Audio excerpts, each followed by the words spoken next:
O crescimento da atividade econômica proporcionou grandes conquistas à humanidade, isso é fato. Mas, esse mesmo crescimento desenfreado também provocou grandes mudanças na dinâmica e equilíbrio da biosfera. Até pouco tempo atrás, o planeta passava por uma fase de estabilidade ambiental. Esse período foi chamado de Holoceno e começou há cerca de 10 mil anos, perdurando até meados da Revolução Industrial. Com a ascensão da atividade humana, adentramos o Antropoceno, marcado por desequilíbrios ecossistêmicos e por grandes alterações ambientais. Por esse motivo, existe uma urgência para que uma nova forma de pensar e viver surja, capaz de integrar a existência humana à manutenção do planeta Terra. Dessa urgência surgem os limites planetários, descritos pelo Centro de Resiliência de Estocolmo com a intenção de definir de maneira quantitativa os limites seguros nos quais a humanidade pode coexistir em equilíbrio com os sistemas da Terra. Existem 9 limites, definidos a partir de processos terrestres com importância fundamental para a vida no planeta.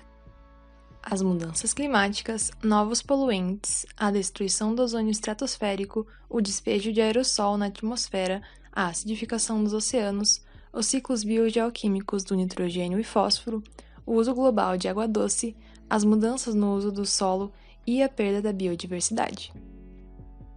Caso esses limites sejam transgredidos, os resultados podem incluir mudanças ambientais inaceitáveis, irreversíveis e com consequências devastadoras. Infelizmente, a humanidade já está perto de ultrapassar alguns dos limites, como o uso de água doce, a acidificação de oceanos, e está adentrando as chamadas zonas de incertezas, no que se refere às mudanças no uso do solo. Porém, o mais preocupante é, nós já transgredimos 3 das barreiras planetárias, ficando acima da zona de incerteza com altos riscos. Dentre as barreiras transgredidas está o limite das mudanças climáticas. A partir de uma série de análises, o Centro de Estocolmo definiu que as concentrações de dióxido de carbono atmosférico não deveriam ultrapassar 350 partes por milhão. Hoje, elas se encontram em mais de 400 partes por milhão, e previsões indicam que em pouco tempo alcançaremos a marca de 450 caso nada seja feito.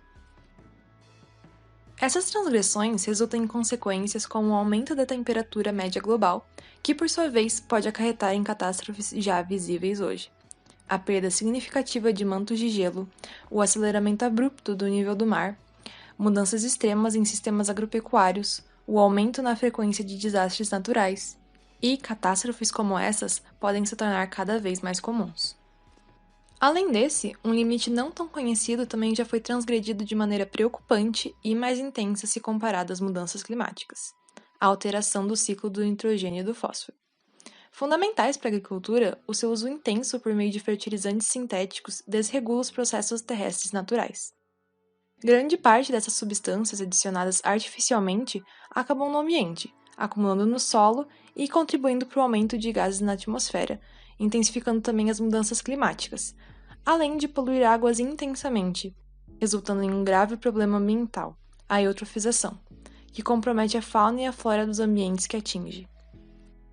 A disrupção de ciclos biogeoquímicos interage com outros limites, visto que esses são interligados e interdependentes, como, por exemplo, a eutrofização, ocasionada pelo uso excessivo de fertilizantes no Golfo do México, resultou em uma zona morta, com grande perda da biodiversidade.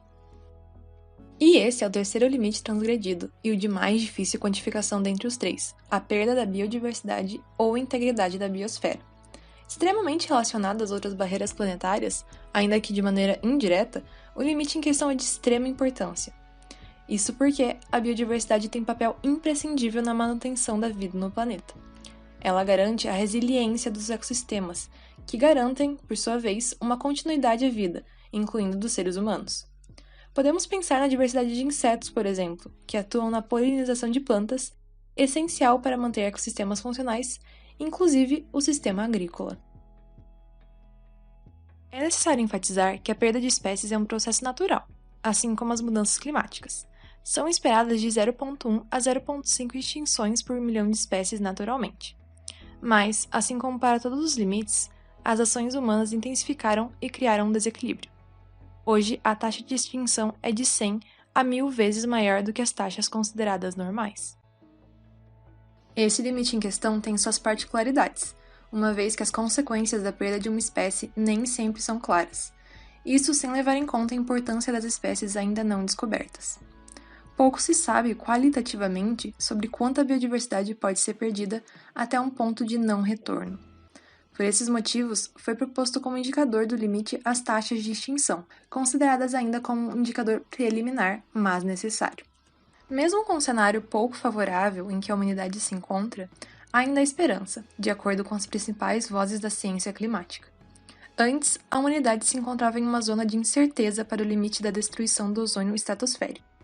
Hoje, a partir da cooperação internacional, reduzimos a emissão de gases que contribuem para a destruição da camada de ozônio e nos encontramos dentro da zona segura e operável. Apesar dos limites transgredidos atualmente representarem um desafio maior, a partir da troca de ideias, da cooperação internacional e do diálogo, além de um grande esforço, é possível ter esperança de que voltaremos a limites seguros.